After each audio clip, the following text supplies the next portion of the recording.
Diabetic అనగానే అందరూ ఎంతో సీరియస్గా వస్తుంది. అదేవిధంగా అనేక రోగాలకు డయాబెటిక్ ఒక రహదారిలాగా మారిన నేపథ్యం సిటీస్ కల్చర్స్లో కానీ, అదేవిధంగా యువత చిల్డ్రన్స్లో కానీ అనేక మందిలో దాదాపు డయాబెటిక్ శాతం కనబడుతున్న నేపథ్యం. వీటిపైన సమస్యలు ఏ విధంగా ఉంటాయి, డయాబెటిక్ స్టార్ట్ కావడానికి ఎటువంటి ఇష్యూస్ ప్రాధాన్యత ఇస్తాయి అనే అంశంపైన మనతో మాట్లాడడానికి senior diabetic specialist doctor Srinivas Kulkarni గారు మనతో పాటు ఉన్నారు. ఆయన అడిగి పూర్తిగా డయాబెటిక్ సంబంధించిన విషయాలు తెలుసుకునే ప్రయత్నం చేద్దాం. సార్ నమస్తే అండి. సార్ ప్రధానంగా మీరు డయాబెటిక్ స్పెషలిస్ట్ అని ఏరియా అని తెలుసు. మీ గురించి రెండు ముక్కలు, మీరు ఏమేమి స్పెషలైజేషన్స్ మీ గురించి? సో నేను డాక్టర్ శ్రీనివాస్ కులకర్ణి, ఫిజిషియన్ అండి. దాంట్లో డయాబెటిక్ అనేది నా ఇంట్రెస్ట్ సబ్జెక్టు, డయాబెటిక్ స్పెషాలిటీ నాది. సో మేము డయాబెటీస్తో పాటు డయాబెటిక్ కాంప్లికేషన్స్, డయాబెటీస్ వల్ల ఏమేమి కాంప్లికేషన్స్ వస్తాయో, దానివల్ల వచ్చే నష్టాలు, డయాబెటీస్ రాకుండా తీసుకోవాల్సిన వీటి గురించి కూడా పేషెంట్స్ని అవేర్నెస్ చేస్తాం. సో దీన్ని ప్రివెంటివ్ డయాబెటీస్ అంటారు. వచ్చిన తర్వాత కాంప్లికేషన్స్ ఆఫ్ డయాబెటీస్ రెండింటిని మేము ట్రీట్మెంట్ ఇస్తాం. సార్ అసలు డయాబెటిక్ అంటే ఏంటి? సో డయాబెటీస్ అంటే మన శరీరంలోని చక్కెర శాతం పెరగడాన్ని డయాబెటీస్ అంటారు, ఒక మాటలో చెప్పాలంటే. సో ఎప్పుడు ఒక పేషెంట్ ఆర్ ఒక వ్యక్తిని డయాబెటీస్ అని మనం ఎప్పుడు అంటాము? ఎప్పుడైతే వారిలోని రక్తంలోని చక్కెర శాతం పెరగాలి. ఎంతకంటే ఎక్కువ ఉంటే డయాబెటీస్ అంటాము. షుగర్ ఫాస్టింగ్ అంటే ఏమి తినకుండా పరగడుపున 126 కంటే ఎక్కువ ఉన్నా, ఆర్ ఉదయం టిఫిన్ తర్వాత గంటన్నర తర్వాత 200 కంటే ఎక్కువ ఉంటే అప్పుడు వారిని డయాబెటీస్ అనే పేషెంట్ లాగా పరిగణిస్తారు. అయితే ప్రతి ఒక్కరికి ఇది కాకుండా వేరే ఎక్కువ దాహం అవ్వడం కానీ, యూరిన్ ఎక్కువ వెళ్ళడం కానీ, అనుకోని పరిస్థితిలో ఎంత వారు బాగా ఆహారం తీసుకున్నా బరువు తగ్గుతూ ఉండడం కానీ, ఇలాంటి లక్షణాలు ఉన్నప్పుడు ఇమ్మీడియట్లీ మీరు దగ్గరలో ఉన్న డాక్టర్ దగ్గరికి వెళ్ళి ఫస్ట్ షుగర్ పరీక్ష చేయించుకోవాలి. ఇంకా ఫ్యామిలీలో అంటే వాళ్ళ తల్లిదండ్రులకు కానీ, వాళ్ళ మేనత్తలు మేనమామలకు ఎవరికైనా షుగర్ ఉంది అని ఉంటే వీరు ప్రతి 6 నెలలకు ఒకసారి, సంవత్సరంకి ఒకసారి షుగర్ చెకప్ చేయించుకోవడం చాలా మంచిది. ఏదైతే గర్భిణీ స్త్రీలో వారికి షుగర్ ఉండి ప్రెగ్నెన్సీ డెలివరీ టైంలో షుగర్ ఉన్నప్పుడు తర్వాత వారి జీవితంలో ప్రతి 6 నెలలకు ఒక్కసారి ఈ షుగర్ టెస్ట్ చేసుకోవడం మంచిది. సో షుగర్ టెస్ట్ అందరికీ లక్షణాలు ఉండాల్సిన అవసరం లేదు. ఈ లక్షణాలు లేకుండా కూడా లోపల డయాబెటీస్ ఉండే అవకాశాలు ఉంటాయి. అదే ఇది చాప కింద నీరులాగా ఇది పాకుతూ ఉంటుంది. కాబట్టి మనము ఇవన్నీ లక్షణాలు బయటపడే వరకు వెయిట్ చేయకుండా మనం ముందే ఈ షుగర్ శాతాన్ని మనం చెక్ చేసుకొని డయాబెటీసా కాదా అని మనం చెక్ చేసుకోవడం మంచిదండి. జనరల్గా షుగర్ అంటే డయాబెటిక్ అనే పదానికి ప్రతి 100లో 90% పీపుల్ షుగర్ ఉందేమో అని అదే ఐడియాలజీలో ఉన్నారు. ఎన్ని రకాల షుగర్ ఉంటుంది అంటే ఏ లెవెల్ ఆఫ్ కైండ్ ఉన్నప్పుడు వాళ్ళు ఐడెంటిఫై చేయగలుగుతారు? షుగర్ అనేది కరెక్ట్ చెప్పంటే 5 రకాల షుగర్స్ ఉంటాయి మొత్తం. సో దాంట్లో ఒకటి టైప్ 1 డయాబెటీస్ అంటాం, టైప్ 2 డయాబెటీస్ అంటాం, జెస్టేషనల్ డయాబెటీస్ ప్రెగ్నెన్సీలో వచ్చే డయాబెటీస్ అంటాం, ఇంకోటి మోడీ అని ఉంటుంది, maturity onset of diabetes in young అని. సో అలా చాలా రకాల డయాబెటీస్ ఉంటాయి. కానీ మన దగ్గర చూసే ముఖ్యమైన 3 diabetes, type 1 diabetes, type 2 diabetes and ప్రెగ్నెన్సీలో వచ్చే డయాబెటీస్. దాంట్లో 100 డయాబెటీస్ పేషెంట్లో 90% మందికి టైప్ 2 డయాబెటీస్ అని ఉంటుంది. ఈ టైప్ 2 డయాబెటీస్ అంటే అందరి పెద్దవాళ్ళలో వచ్చే డయాబెటీస్. ఇది ఊబకాయం వల్ల రావచ్చు, మిగతా టెన్షన్ వల్ల, స్ట్రెస్ వల్ల, వారి ఆహారపు అలవాటు వల్ల వచ్చే డయాబెటీస్ ఇది. టైప్ 1 డయాబెటీస్ అంటే చిన్నపిల్లల్లో వచ్చే డయాబెటీస్. పుట్టిన పాప నుంచి 12 సంవత్సరాల వయసు ఉన్న వాళ్ళలో కూడా ఈ వచ్చే అవకాశాలు ఉంటుంది. దీన్ని టైప్ 1 డయాబెటీస్ అంటారు. జెస్టేషనల్ డయాబెటీస్ అనేది ప్రెగ్నెన్సీలో వచ్చే డయాబెటీస్. ఇది గర్భిణీ స్త్రీలలో వచ్చే డయాబెటీస్. అయితే వారు కూడా ప్రతి 3 నెలలకు ఒక్కసారి డయాబెటీస్ షుగర్ టెస్ట్ చేసుకోవడం ఇంపార్టెంట్. సార్ టైప్ 2 డయాబెటిక్ అంటున్నారు, వీళ్ళకు అంటే ఏ స్టేజెస్ వరకు సిమ్టమ్స్ ఎలా ఉంటాయి? వాళ్ళ కాళ్ళ నొప్పులు కానీ ఇవి తలనొప్పి కానీ వస్తూ ఉంటుంది, వీళ్ళు ముందే ఏం చెకప్ చేయించుకోవాలి? So first of all type 2 diabetes చాలా మందికి డయాబెటీస్ లక్షణాలు ఉండవు, కొందరిలోనే లక్షణాలు ఉంటాయి. ఆ లక్షణాలు ఏంది? ముందు చెప్పినట్టుగా ఎక్కువ దాహం అవ్వడము, యూరిన్ ఎక్కువ పోవడము, వెయిట్ తగ్గడము, ఏదైనా దెబ్బలు తగిలితే తొందరగా మానకుండా ఉండడము, ఇవి సాధారణ లక్షణాలు. కానీ ప్రతి ఒక్కరికి ఈ లక్షణాలు ఉండాల్సిన అవసరం లేదు. కొందరికి ఈవెన్ డైరెక్ట్ గ్యాంగ్రీన్ రూపంలో కాళ్ళు పుండు అయ్యి, గ్యాంగ్రీన్ అంటారు, కాళ్ళలో పుండు అయ్యి తొందరగా మానకుండా ఉండడము, ఇది కూడా డయాబెటీస్ లక్షణాలు. కొందరికి కంటి చూపు కోల్పోయే అవకాశాలు ఉంటాయి. కొందరికి గుండె పైన ప్రభావం హార్ట్ అటాక్ ద్వారా తెలుస్తుంది వారి లోపల డయాబెటీస్ ఉందని. కానీ చాలాసార్లు డయాబెటీస్ లక్షణాల గురించి వెయిట్ చేయకుండా వారి ఫ్యామిలీలో ఉన్న ఒక వయసు 35 సంవత్సరాల తర్వాత అందరూ కూడా షుగర్ చెక్ చేసుకొని డయాబెటీస్ ఉందా లేదా అని తెలుసుకోవడం చాలా ముఖ్యమైనది. షుగర్కి ఏ టెస్ట్లు అంటే ప్రిఫరెన్స్ ఇస్తారు, అంటే ఎటువంటి ఆ పేర్లు ఏముంటాయి సార్ జనరల్గా? షుగర్కి జనరలీ ఫాస్టింగ్ బ్లడ్ షుగర్ అంటారు, పోస్ట్ లంచ్ బ్లడ్ షుగర్ అంటారు. ఇది ప్రతి డయాబెటీస్ వాళ్ళు తెలుసుకోవాల్సింది కాకుండా ఈవెన్ సర్వసాధారణంగా అందరు తెలుసుకోవాల్సిన ఈ టెస్ట్. ఫాస్టింగ్ అంటే ఉదయం లేవగానే పరగడుపున షుగర్ టెస్ట్, దీన్ని ఫాస్టింగ్ బ్లడ్ షుగర్ అంటారు. టిఫిన్ తర్వాత అంటే ఫస్ట్ భోజనం టీ కాఫీ ఆర్ టిఫిన్ తర్వాత గంటన్నర తర్వాత చేయించాల్సిన టెస్ట్ను పోస్ట్ లంచ్ బ్లడ్ షుగర్ అంటారు. ఇదే షుగర్లోని HbA1c అనే ఒక టెస్ట్ ఉంటుంది. HbA1c అంటే ఫస్ట్ షుగర్ ఉందా లేదా అని తెలవడానికి కూడా ఈ టెస్ట్ ఉపయోగిస్తారు. షుగర్ ఉంది, వారికి కంట్రోల్లో ఉందా లేదా, గత 3 నెలల్లో ఈ షుగర్ ఎలా ఉందని తెలియడానికి ఈ HbA1c అనే టెస్ట్ తెలుస్తుంది. సార్ టైప్ 1 అన్నారు, చిన్నపిల్లల్లో వస్తుంది అన్నారు. చిన్నపిల్లల్లో రావడానికి కారణాలు అంటే పేరెంట్స్ నుంచి సంక్రమిస్తుందా, లేకపోతే వాళ్ళకి ప్రత్యేక రీజన్స్ ఏమన్నా ఉంటాయా? జనరలీ టైప్ 1 డయాబెటీస్ ఇప్పటివరకు ఎందుకు వస్తుందో తెలియదు, చాలా రీసెర్చ్ అవుతుంది. అయితే టైప్ 2 డయాబెటీస్ అనేది ఈ వంశపారంపర్యంగా రావడం కానీ తల్లిదండ్రుల్లో ఉండడం వల్ల వచ్చేది టైప్ 2 డయాబెటీస్. టైప్ 1 డయాబెటీస్ అనేది పిల్లల్లో జనరలీ ఒక రకమైన వైరల్ వల్ల కొన్ని యాంటీబాడీస్ అని ఉంటాయి. యాంటీబాడీస్ అంటే మన శరీరంలోని కణాలు మనపైనే అటాక్ చేస్తుంటాయి. ఈ ప్యాంక్రియాస్ అనే గ్రంథిని అది అటాక్ చేయడం ద్వారా ప్యాంక్రియాస్ మొత్తం పనిచేయకుండా అయిపోవడం వల్ల వచ్చే డయాబెటీస్ని టైప్ 1 డయాబెటీస్ అంటారు. ఇది వంశపారంపర్యంగా దీనికి సంబంధం లేదు. ఇది ఏ పిల్లవాళ్ళకైనా ఎనీ వైరస్ ప్రభావం వల్ల వస్తుంది. కానీ ఎలా గుర్తుపట్టాలి తల్లిదండ్రులు అంటే, అనుకోకుండా పిల్లలు బాగా యూరిన్ వెళ్తుంటారు. ఉదయం నుంచి సాయంత్రం కాకుండా రాత్రిలో నిద్రలో కూడా వారు లేచి యూరిన్ వెళ్తూ ఉండడము, విపరీతంగా దాహము అంటే మోతాదుకు మించి వాటర్ తీసుకుంటుంటారు, అది ప్లస్ బరువు తగ్గుతూ పోతుంటారు వారు.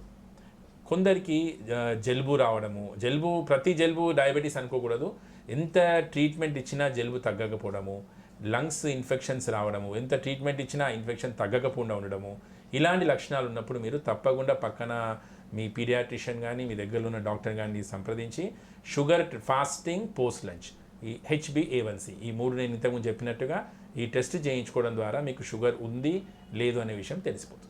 సరే, అంటే మీరు ప్రెగ్నెన్సీలో కూడా ఈ డయాబెటిక్ వస్తుంది అంటున్నారు. అంటే ప్రెగ్నెన్సీలో డయాబెటిక్ రావడానికి కారణము, అదేవిధంగా ప్రెగ్నెన్సీలో డయాబెటిక్ వచ్చిన ఏదైతే డెలివరీ అవుతారో ఆ పిల్లలకు కూడా కంటిన్యూ అవుతుందా ఇప్పుడు మీరు చెప్పిన ప్రకారం ఏమన్నా? సో ప్రెగ్నెన్సీ డయాబెటీస్ ఇది వంశపారంపర్యంగా వచ్చే అవకాశం ఉంటాయి. వాళ్ళ తల్లిదండ్రులకు షుగర్ ఉంది, వీరికి కూడా ప్రెగ్నెన్సీలో షుగర్ వచ్చే అవకాశం ఉంటుంది.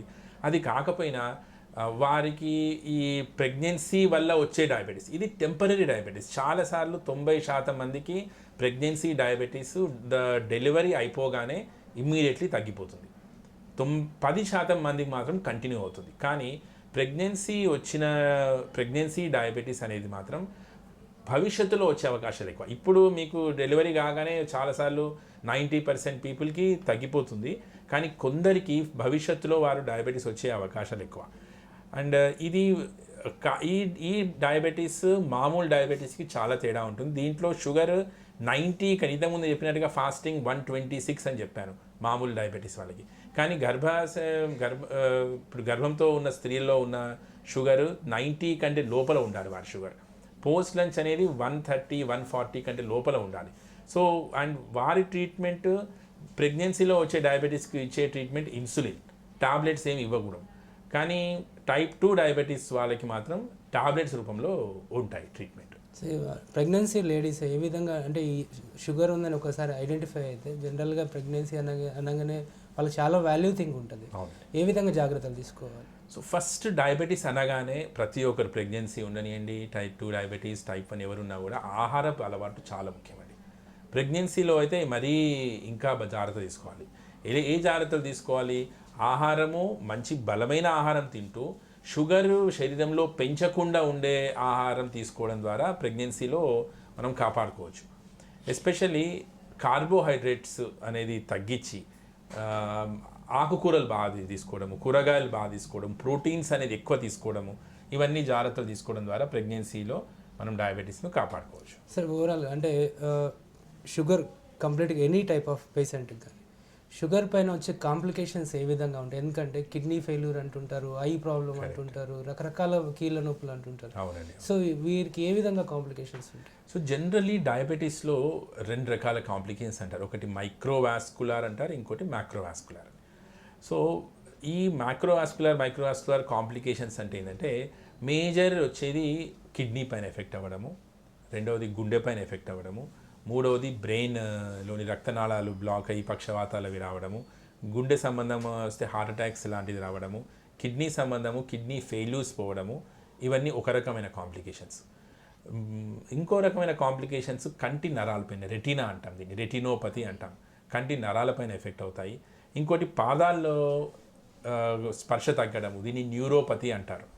ఇంకోటి పెరిఫెరల్ వాస్కులర్ డిసీజ్ అంటే ఈ రక్తనాళాలు, కాళ్ళలోని రక్తనాళాలు బ్లాక్ అయిపోయి కాళ్ళలో పుండ్లు పడడము, ఒక్కొక్కసారి కాలు తీసే పరిస్థితి కూడా వస్తుంది. దీన్ని ఆంపుటేషన్ అంటాం మా భాషలో. సో ఇవన్నీ కూడా డయాబెటిక్ కాంప్లికేషన్స్. అందుకే డయాబెటీస్ కంట్రోల్ చేసుకోవడం చాలా చాలా ముఖ్యము.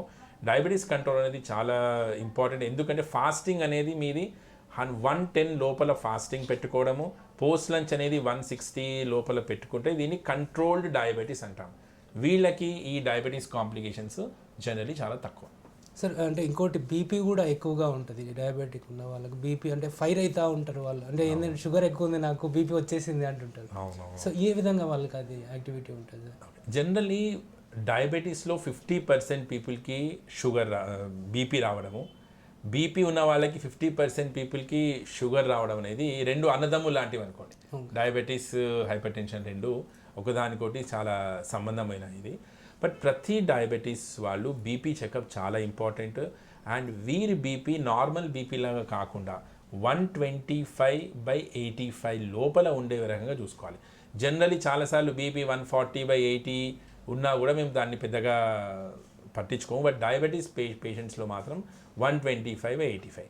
చాలాసార్లు మీరు అన్నట్టుగా బీపీ అంటే ఏదో ఫైర్ అవ్వడము, కోపం ఉండడము, ఇది ఒక లక్షణం మాత్రమే.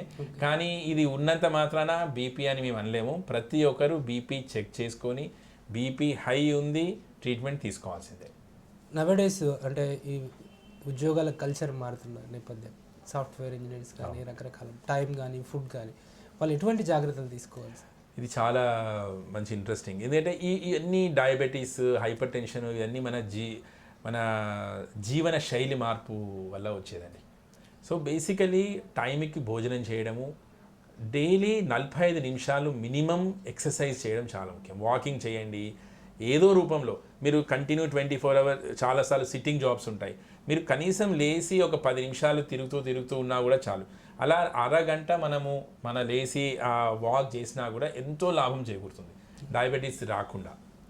సో ఒకటి, ప్రతి ఒక్కరు సాఫ్ట్వేర్ ఇంజనీర్స్ కానివ్వండి, సిట్టింగ్ జాబ్ వాళ్ళు ఏదైనా కూడా కంపల్సరీ 45 నిమిషాల వ్యాయామం చాలా ముఖ్యము. ఆహారంలో ఈ బర్గర్స్ అని, పిజ్జాస్ అని, కూల్ డ్రింక్స్ అంటే ఇవన్నీ ఆర్టిఫిషియల్ ఫుడ్స్ కొంచెం తగ్గియాలండి. తగ్గించి ఎంత మనం పాత పద్ధతులు అంటే మనము రైస్ ఉంది, రెడీమేడ్ రైస్ కాకుండా మీరు వెనకటి బ్రౌన్ రైస్ అని ఉండేది, బ్రౌన్ రైస్ తీసుకోవడం కానీ, పప్పులో కూడా రెడీమేడ్ పప్పులు కాకుండా పాత పప్పులు, అంటే పాత పద్ధతులు ఏవైతే మన పెద్దవాళ్ళు మన పూర్వీకులు పాటించారో ఆ పద్ధతులు మళ్ళీ మీరు ఇప్పుడు పాటిస్తే ఇవన్నీ రాకుండా మనం కాపాడుకోవచ్చు. సార్ అంటే ఎటువంటి మెడికేషన్ ఉంటుంది సార్? ఒకవేళ షుగర్ వచ్చిన తర్వాత వీళ్ళకి ట్రీట్మెంట్ ఎన్ని రోజులు ఉంటుంది? ఇది అంటే కొనసాగుతూనే ఉంటుందా లేకపోతే ఒక టైం పీరియడ్ ఉంటుందా? సో డయాబెటీస్ అనగానే ఫస్ట్ ట్రీట్మెంట్ అనుకునేది మెడిసిన్స్ అనుకుంటారు చాలామంది. కానీ మెడిసిన్ అనేది ఫస్ట్ ట్రీట్మెంట్ కాదండి. ఫస్ట్ మన ఆహారంలోని మార్పు, మన ఎక్సర్సైజ్, మన వ్యాయామం, ఇది ముఖ్యం. అంటే మన జీవనశైలి మార్చుకోవడం అనేది ఫస్ట్ ముఖ్యమైనది. తర్వాత మెడిసిన్స్. ఆఫ్ కోర్స్ మెడిసిన్స్ అనేవి 2 రకాలుగా ఉంటాయి. ఒకటి టాబ్లెట్ రూపంలో ఉంటుంది, ఇంకోటి ఇన్సులిన్ రూపంలో ఉంటుంది.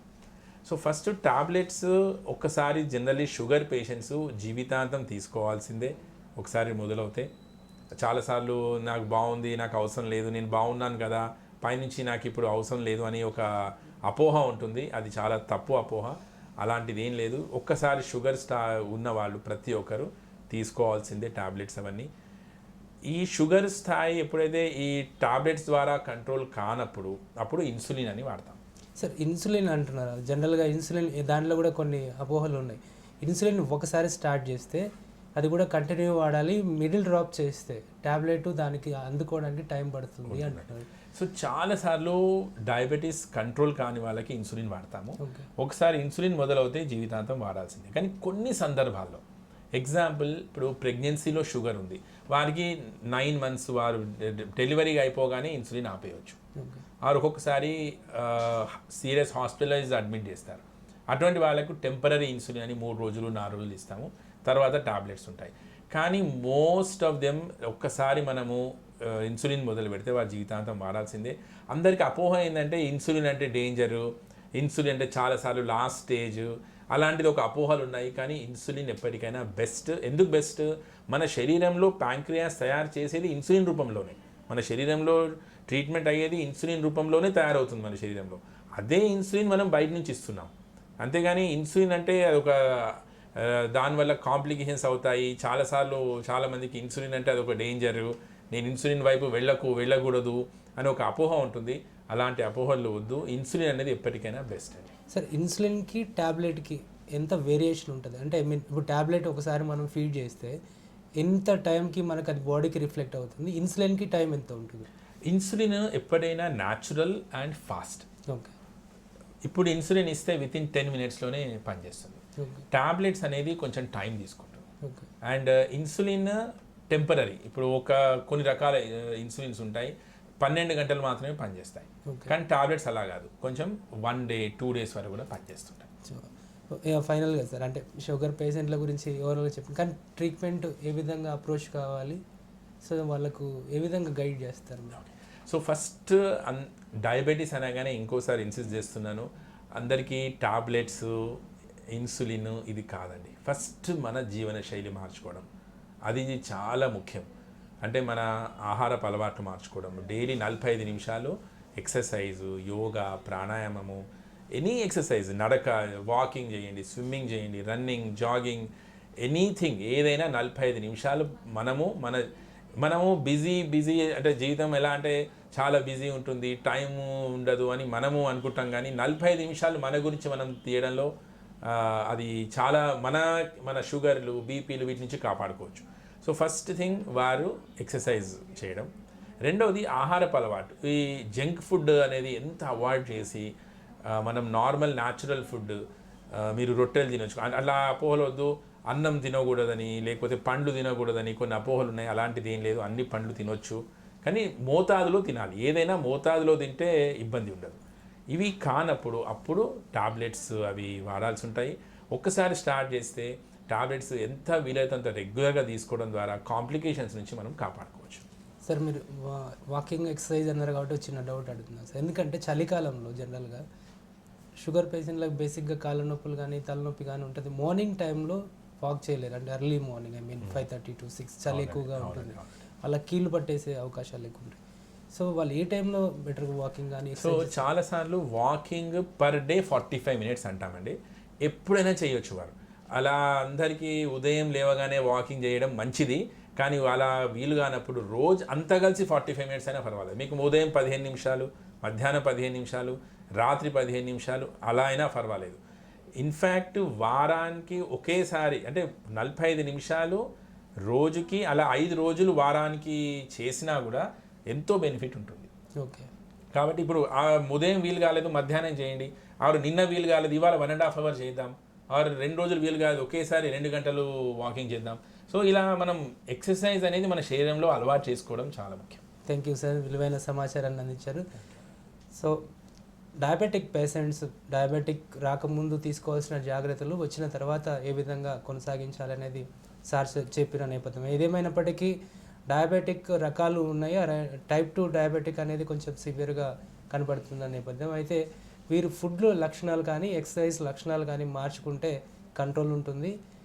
త్వరగా డాక్టర్ని సంప్రదించి టెస్ట్ల ద్వారా తెలుసుకొని ట్రీట్మెంట్ కొనసాగించుకుంటే వారి లైఫ్ స్పాన్ పెరిగే అవకాశం ఉంది.